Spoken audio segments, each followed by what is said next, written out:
안녕하세요. 중독을 여러분들과 함께 파헤치는 남자, 전남대 심리학과 황석현입니다. 지난번 시간에는 중독이 합리적이든 아니면 불합리적이든 선택의 결과다라는 이론들에 대해서 살펴봤습니다. 그런 맥락에서 사람들이 중독에 빠지는 것이 어쨌든 그 사람들의 책임이 있고, 그리고 또 의식적이든 의식적이지 않든 의사결정에 의한 결과가 바로 중독이다라고 하는 관점들에 대해서 살펴봤는데, 이번에는 중독은 의사결정하고 상관없는 어떻게 보면 매우 심각한 뇌의 질병이다 또는 뇌의 질환이다라고 정의하는 중독의 질병 이론에 대해서 함께 살펴보겠습니다.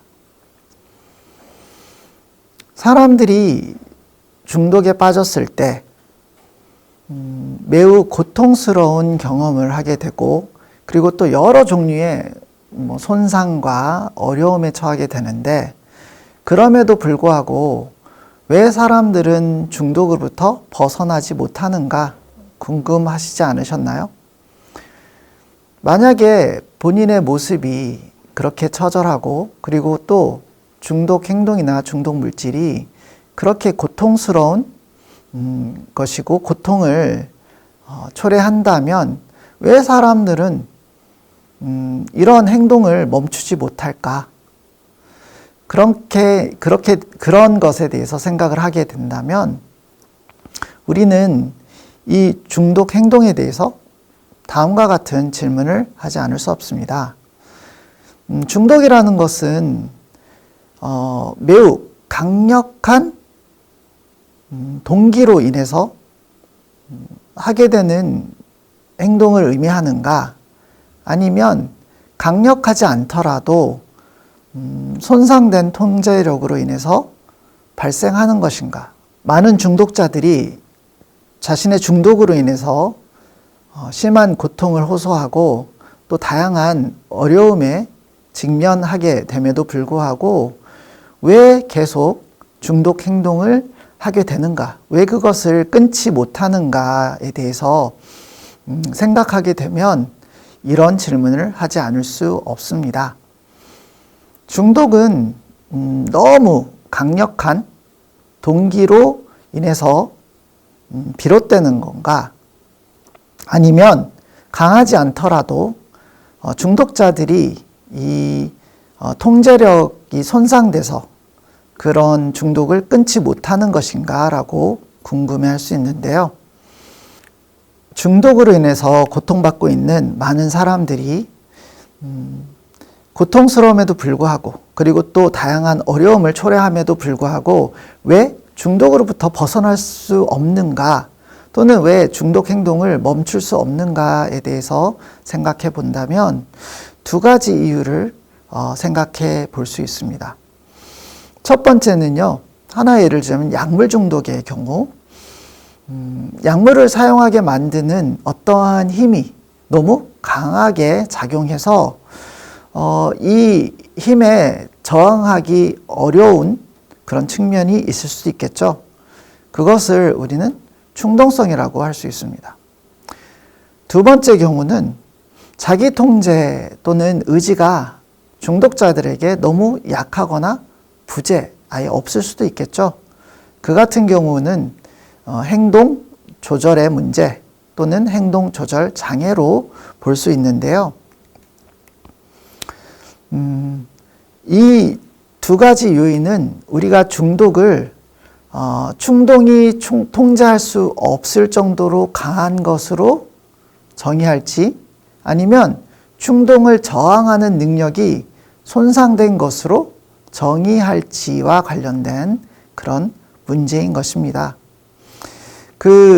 이 둘 중에 중독의 질병 모형은 합리적 선택 관점과 정반대되는 후자, 즉 충동을 저항하는 능력이 손상된 것이 중독이다라는 그러한 관점을 지지합니다. 그런데 사실 중독자들을 보면 중독자들이 통제력을 진짜 상실했는지 아니면 단순히 통제력을 행사할 수는 있지만 그것을 행사하지 않기로 선택하고 있는 것인지는 불분명합니다. 중독을 질병으로 보게 된다면 질병의 원인에 대해서 탐색할 필요가 있겠죠. 모든 질병에는 사실 이런 신체적인 또는 생물학적인 변화가 수반돼서 몸에 이상을 일으키고 또 치료를 통해서 그 손상된 기능을 회복시키는 그러한 노력이 수반됩니다. 중독도 마찬가지로 중독 행동을 하게 만드는 이 압도적인 충동을 유발하는 이 병리적인 신경생물학적인 변화가 함께 일어나는데요. 이런 관점에서 중독자들은 첫 번째로 통제력을 상실하는 그런 모습을 보이고 따라서 사용하지 않으려고 애쓰지만 사용을 중단하거나 줄일 수 없는 그러한 행동 경향성을 보일 뿐더러 두 번째는 불합리한 그리고 강박적으로 보일 수밖에 없는 행동으로 이어지는 이런 갈망을 경험하게 된다는 거죠. 이런 갈망은 너무 강해서 이것을 거부하거나 저항할 수 없게 되는 것이 바로 중독이라는 것입니다. 따라서 중독은 질병과 마찬가지로 점차 치료되지 않으면 점차 심해지는 과정이 수반되는데요. 일반적으로 단기 효과가 뇌의 변연계라고 하는 부분에서 일어납니다. 이 변연계에 여러 다양한 뇌 기관들이 있는데 먼저 뇌간에 있는 복측피계 영역에서 변연 전내의 측자핵으로 이어지는 신경 전달 물질 도파민 경로가 활성화돼서 보상 효과가 경험됩니다. 쉽게 말하자면 변연계에 있는 이 쾌락을 경험하게끔 하는 그러한 뇌 부위들이 활성화된다는 것이에요. 그러면서 이 쾌락 경험과 환경 단서 간의 연합학습이 일어납니다. 그러니까 즐거운 시간을 가졌던 장소, 또 좋은 술 취함을 경험하게 했던 술의 어떤 이름, 또 맛, 그런 것들이 같이 연합돼서 기억에 남고 학습이 된다는 것이죠. 그런데 이런 약물을 반복적으로 사용하면 이 변연계에서 방출되는 이 도파민이 줄어들고 또 도파민에 대한 그러한 전달 체계에 문제가 생기게 됩니다. 그러면서 쾌락적인 효과가 감소되는 거죠. 그와 동시에 도파민계의 반응성, 즉 도파민이 수반되는 그러한 뇌 부위의 민감성이 증가해서 약물과 관련된 신호가 이 부위의 활성화를 높이게 됩니다.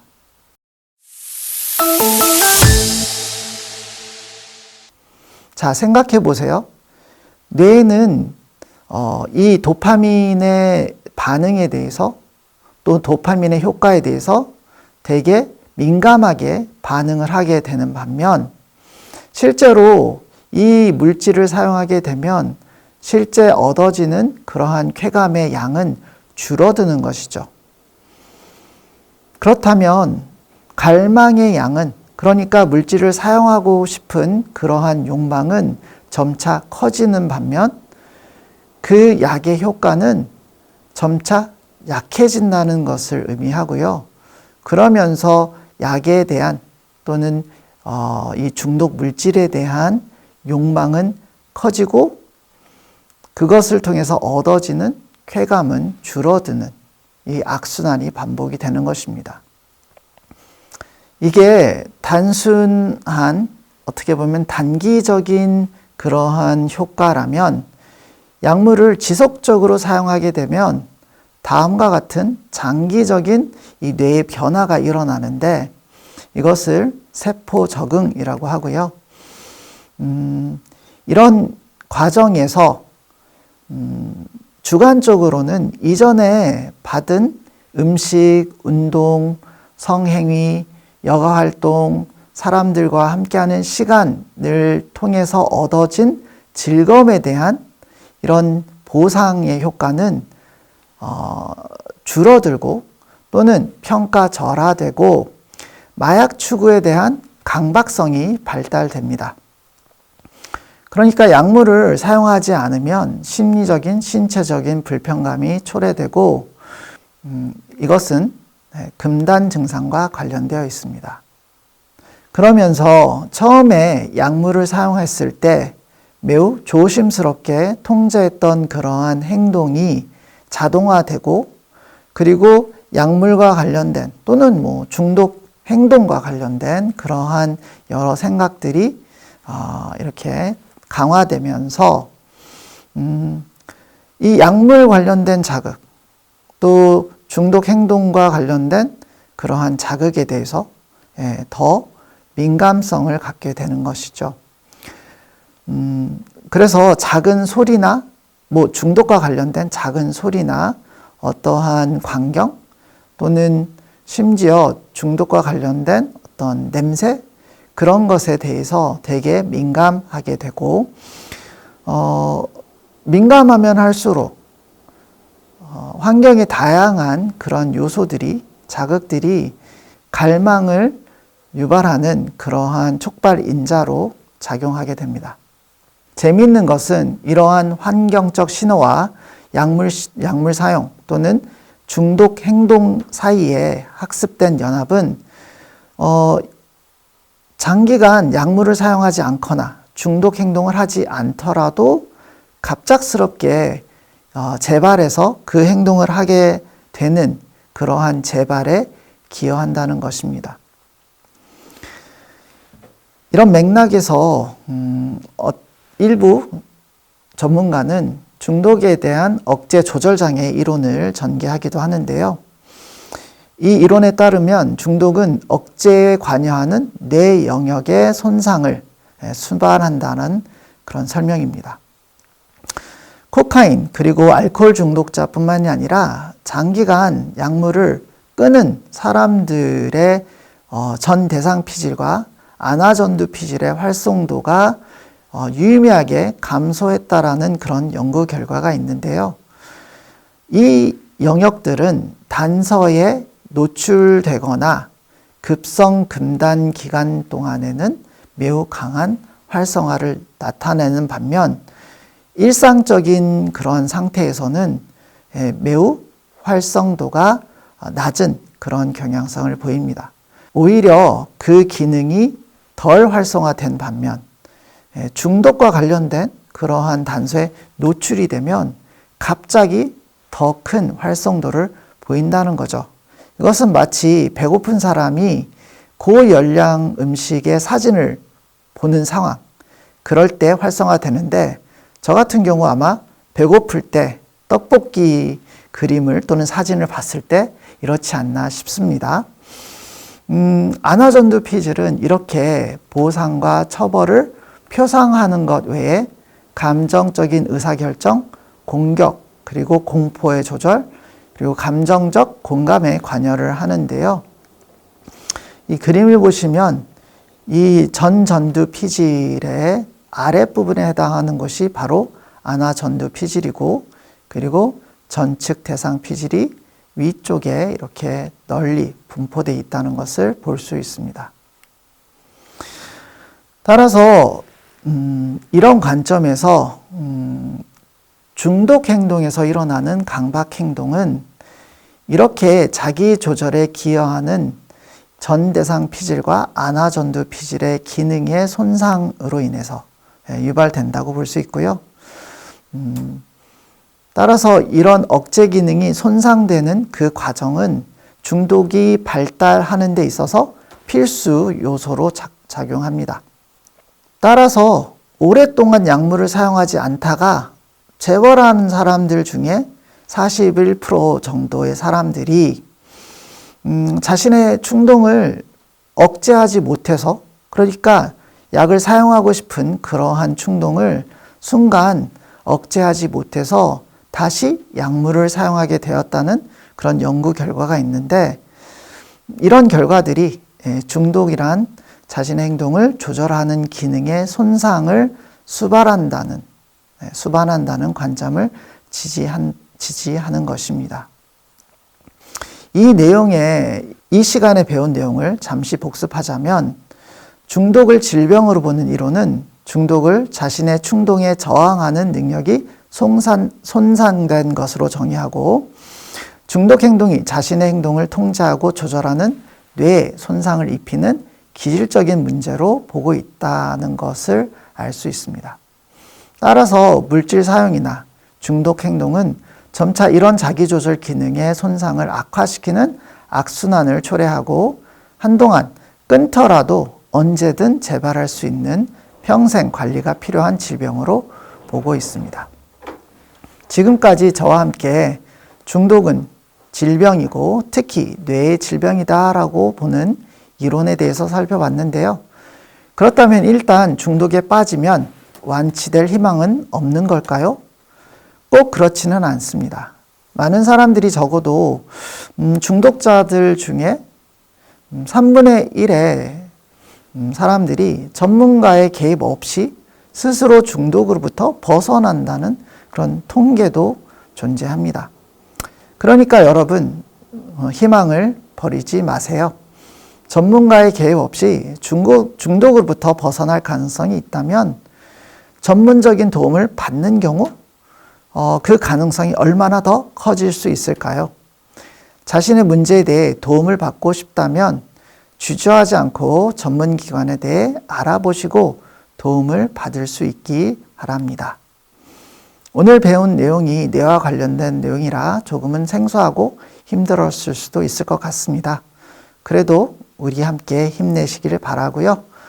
그러면 다음 시간에는 저와 함께 중독은 학습된 행동이라는 관점에 대해 배워보겠습니다. 꼭 이어서 시청해 주시기 바랍니다. 감사합니다.